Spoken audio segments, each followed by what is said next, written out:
Student, आज हम लोग पॉलिश नोटेशन के पार्ट को और आगे बढ़ाते हैं और आज हम लोग एक एल्गोरिथम को देखेंगे और उस एल्गोरिथम को इम्प्लीमेंट करेंगे। फाइन। तो हमने इससे पिछले वाले लेक्चर में एप्लीकेशन ऑफ स्टैक के बारे में डिस्कशन किया था, जहां पे हमने पॉलिश नोटेशन और रिवर्स पॉलिश नोटेशन के कॉन्सेप्ट को बताया था। आज हम इसमें स्टैक की मदद से हम एक इनफिक्स एक्सप्रेशन को पोस्ट फिक्स फॉर्म में कैसे कन्वर्ट करते हैं वो एल्गोरिथम का डिस्कशन करेंगे और एक प्रॉब्लम को लेकर के उसको ट्रेस आउट करेंगे कि इस एल्गोरिथम को इम्प्लीमेंट कैसे किया गया है। तो ये जो एल्गोरिथम हम बता रहे हैं, algorithm for convert infix expression into post fix form, यानी एक इनफिक्स एक्सप्रेशन दिया हुआ होगा, उसको पोस्ट फिक्स फॉर्म में कन्वर्ट करेंगे यूजिंग स्टैक। इससे पिछले लेक्चर में जो मैंने आपको एक्सप्लेनेशन दिया था वो बेसिक कॉन्सेप्ट था पॉलिश और रिवर्स पॉलिश नोटेशन का, जिसे हम स्टैक के एप्लीकेशन के नाम से जानते हैं, और उसमें कुछ प्रॉब्लम का हमने सलूशन भी आपको दिया था जो जनरल मेथड से था, सिंपल मेथड से था, उसमें कोई भी स्टैक की मदद नहीं ली गई थी। लेकिन अब हम स्टैक की मदद से उसी प्रॉब्लम को सॉल्व करेंगे, क्योंकि तब अब हमें एप्लीकेशन स्टैक का दिखेगा जब एक इनफिक्स एक्सप्रेशन को पोस्ट फिक्स फॉर्म में स्टैक की मदद से जब हम कन्वर्ट करेंगे। तो एल्गोरिथम को देखते हैं, पॉलिश क्यूपी। तो ये क्या है, पॉलिश क्यूपी, क्यू क्या है और पी क्या है। सपोज एक हमें अर्थमेटिक एक्सप्रेशन दिया गया है जो इनफिक्स फॉर्म में होगा। उस अर्थमेटिक एक्सप्रेशन जो इनफिक्स फॉर्म में होगा उसको हम क्यू से एज्यूम करते हैं, तभी लिखा गया suppose Q is an arithmetic expression written in infix notation.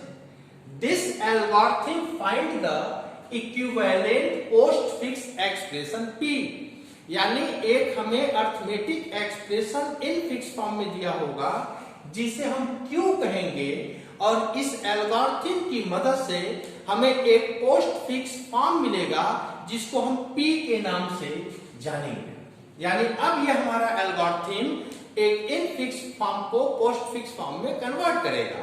अब कह रहे हैं कि कौन कौन से स्टेप्स हमको फॉलो करने पड़ेंगे उस प्रॉब्लम को इंप्लीमेंट करने के लिए एल्गोरिथम को। फाइन।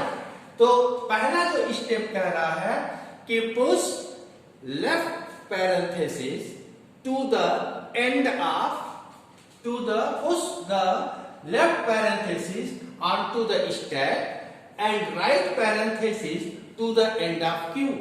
अब देखते हैं, यानी हम जब एक फॉर्मेट अभी बनाएंगे इस एल्गोरिथम को सॉल्व करने के लिए एक प्रॉब्लम की मदद से, तो कह रहा है क्यू एक हमारा अर्थमेटिक एक्सप्रेशन है जो इनफिक्स फॉर्म में लिखा गया है। हम सबसे पहले स्टेप बाय स्टेप हम चलेंगे, जैसा एल्गोरिथम का स्टेप्स कह रहा है उसके अकॉर्डिंग ही हम उस प्रॉब्लम को सॉल्व करेंगे। तो पहला स्टेप ये कह रहा है कि लेफ्ट पैरेंथेसिस को स्टैक के टॉप पर पुश कर दो और राइट पैरेंथेसिस को क्यू के एंड में लगा दो। ये पहला स्टेप हमारा हो जाएगा। स्टेप नंबर 2 कह रहा है कि scan Q from left to right and repeat steps 3 to 6 for each element of Q until the stack is empty. कह रहा है क्यू को स्कैन करो लेफ्ट टू राइट। क्यू है क्या, हमारा इनफिक्स एक्सप्रेशन है। तो कह रहा है क्यू की स्कैनिंग करो लेफ्ट टू राइट और तीसरे से लेके तीसरा, चौथा, पांचवा और छठा स्टेप्स को तब तक रिपीट करो जब तक स्टैक एम्प्टी ना हो जाए। फाइन। यानी हमारा तीसरा, चौथा, पांचवा और छठा स्टेप्स बहुत ही इंपॉर्टेंट है। अब करें स्टेप नंबर 3 में। अब मान लीजिए कि एक अर्थमेटिक एक्सप्रेशन जब हमको दिया जाएगा तो वो इनफिक्स फॉर्म में होगा, क्योंकि ये एल्गोरिथम करेगा क्या, इनफिक्स से पोस्ट फिक्स फॉर्म में कन्वर्ट करेगा। तो कह रहा वो एल्गोरिथम जो हमारा इनफिक्स फॉर्म नोटेशन होगा उसमें क्या क्या हो सकता है। कह रहा एक ऑपरेंड हो सकता है, ऑपरेंड, दूसरा ऑपरेटर हो सकता है, एक लेफ्ट पैरेंथेसिस हो सकता है, राइट पैरेंथेसिस हो सकता है। इतनी ही बातें हमारे एक अर्थमेटिक एक्सप्रेशन में हो सकता है। तो उन्हीं के लिए उसने बोला तीसरा, चौथा, पांचवा और छठा स्टेप्स रिपीट करो। जब ये हमें स्कैनिंग के दौरान मिलेंगे तो हम उनके साथ साथ क्या कराएं ताकि हमारा एल्गोरिथम इंप्लीमेंट हो। तो इतनी बात को हमें ध्यान देना है। अब कह रहा है कि if an operator is encounter, जब हम स्कैनिंग करेंगे क्यू को, अगर एक ऑपरेंड एनकाउंटर होता है, if an operand is encounter then add it to P. Algorithm को बहुत ध्यान से समझ लीजिए तो प्रॉब्लम ऑटोमेटिक बहुत आसानी से सॉल्व हो जाएगा। पी क्या है? पी क्या कह रहा है? हमारा post fix form. P is a equivalent post fix form, यही हमको ले आना है इस एल्गोरिथम की मदद से। तो कह रहा है स्कैनिंग के दौरान अगर ऑपरेंड मिलते हैं तो हम उसको एक्सप्रेशन पी में डाल देंगे। स्टेप नंबर 4 कह रहा है if a left parenthesis is encountered, अगर स्कैनिंग के दौरान उस इनफिक्स एक्सप्रेशन में एक लेफ्ट पैरेंथेसिस अगर हमको मिलेगा तो हम उसको स्टैक में रख देंगे। क्या कह रहा? If a left parenthesis is encountered push it onto stack. Step number 5 क्या कह रहा है? इफ एन ऑपरेटर, ये ऑपरेटर का सिंबल है, ये कोई भी ऑपरेटर हो सकता है, plus, minus, asterisk, exponential and like that. If an operator is encountered then, जब ऑपरेटर एनकाउंटर होगा तो दो बातें आएंगी इसमें।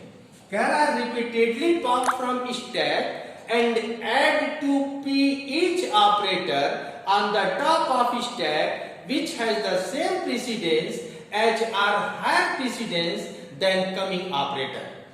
कह रहा है कि जब एक ऑपरेटर एनकाउंटर होगा तो दो बातें हो सकती हैं। हो सकता हो कि जब हम ऑपरेटर को स्टैक में रखने जाएं तो स्टैक में पहले से ही ऑपरेटर पड़े हों, तो जो स्टैक में ऑपरेटर है ना, आने वाले ऑपरेटर से अपना प्रायोरिटी चेक करेगा, प्रेसिडेंस लेवल चेक करेगा। अगर स्टैक वाले का प्रेसिडेंस लेवल, स्टैक वाले ऑपरेटर का प्रेसिडेंस लेवल आने वाले ऑपरेटर के प्रेसिडेंस लेवल से बड़ा हुआ या बराबर हुआ तो वो एक्सप्रेशन पी में चला जाएगा। अगर स्टैक वाला छोटा हुआ ऑपरेटर का प्रेसिडेंस लेवल और आने वाले ऑपरेटर का प्रेसिडेंस लेवल बड़ा हुआ तब स्टैक अपने पास उसको रख लेगा। ओके, अब कह रहा अभी जब प्रॉब्लम हम सॉल्व करेंगे तो ये एल्गोरिथम बहुत ही सिंपल हो जाएगा। 5b क्या कह रहा है? Add operator to the stack. अगर स्कैनिंग के दौरान ऑपरेटर मिला और स्टैक के टॉप पर कोई ऑपरेटर नहीं है तब हम उसको नॉर्मली स्टैक के टॉप पर पुश कर देंगे। लेकिन अगर स्टैक के टॉप पे पहले से कोई ऑपरेटर होगा तो वो अपने आने वाले ऑपरेटर से प्रेसिडेंस लेवल चेक करेगा, जैसा 5a कह रहा है। ठीक है, और उसके बाद अगर स्टैक का ऑपरेटर का प्रेसिडेंस लेवल हायर हुआ या बराबर हुआ आने वाले से तो वो एक्सप्रेशन पी में चला जाएगा। फाइन। अब स्टेप नंबर 6 में कह रहा है कि अगर राइट पैरेंथेसिस एनकाउंटर्ड हुआ स्कैनिंग के दौरान तब, तो कह रहा है if right parenthesis is encountered then, इसमें भी दो पार्ट में इसने बाइफरकेट किया है। If encountered the right parenthesis during the scanning of Q, तो कह रहा है repeatedly pop from stack and add to p each operator on the top of stack until the left parenthesis is encountered।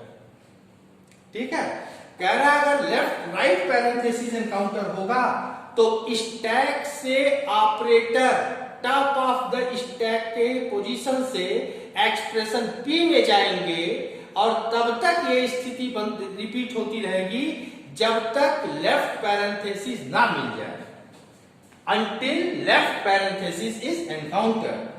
Step number 6b कह रहा है remove the left parenthesis from the stack। ठीक है, और उस हम left parenthesis को remove कर देंगे इस टेक्स्ट से। तो इस एल्गोरिथम को आप समझ पा गए होंगे कि क्या कह रहा है एल्गोरिथम। अब एक बार मैं ब्रीफ में 2 मिनट बता चुका हूं कि ये एल्गोरिथम क्या कर रहा, convert the infix expression into postfix form using stack. इससे पिछले लेक्चर में मैंने नॉर्मल या जनरल मेथड से सिंप्लीफाई किया था, जिसमें स्टैक का कोई यूज नहीं था। अब यहाँ पर एग्जाम में आपको इसी तरीके के प्रॉब्लम मिलेंगे। तो कह रहा Polish Q is arithmetic expression written in infix form. P क्या है, this algorithm find the equivalent postfix expression P। हमें चाहिए क्या इस एल्गोरिथम से, पोस्टफिक्स एक्सप्रेशन जो P हमें देगा। अब यहां पर कह रहा है हमें कुछ